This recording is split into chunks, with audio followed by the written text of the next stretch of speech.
Software developer అవ్వాలంటే topper కావాల్సిన అవసరమే లేదు. మార్క్స్ కాదు, మీ యొక్క స్కిల్లే మీ ఫ్యూచర్‌ని డిసైడ్ చేస్తాయి. చాలామంది నన్ను ఒక క్వెషన్ అడుగుతారు. డిగ్రీ చదివి సాఫ్ట్‌వేర్ జాబ్ కొట్టగలమా? డిగ్రీ మీద ఏమన్నా అసలు సాఫ్ట్‌వేర్‌లో జాబ్స్ ఉంటాయా అని.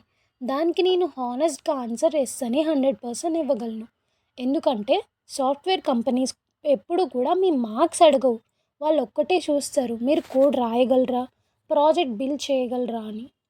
స్కిల్స్ ఉంటే బ్యాక్‌గ్రౌండ్ మ్యాటరే కాదు. Of course I agree. బీటెక్ వాళ్ళకన్నా డిగ్రీ వాళ్ళకి తక్కువ ఛాన్సెస్ ఉంటాయి. బట్ డిగ్రీ ద్వారా కూడా మీరు సాఫ్ట్‌వేర్ జాబ్ కొట్టగలరు. కోడింగ్ అనేది జీనియస్ స్కిల్ ఏం కాదు. మీకు కావాల్సింది పేషెన్స్, ప్రాక్టీస్, కన్సిస్టెన్సీ. నిజంగా మీరు సాఫ్ట్‌వేర్‌లోకి రావాలి అనుకుంటే కనుక ఒక పాత్ చూస్ చేయండి. ట్యుటోరియల్స్ చూసి ప్రాక్టీస్ చేయండి. డైలీ 1 అవర్ అయినా క్విట్ అవ్వకపోతే తప్పకుండా మీరు అనుకున్నది సాధిస్తారు. Wishing you good luck and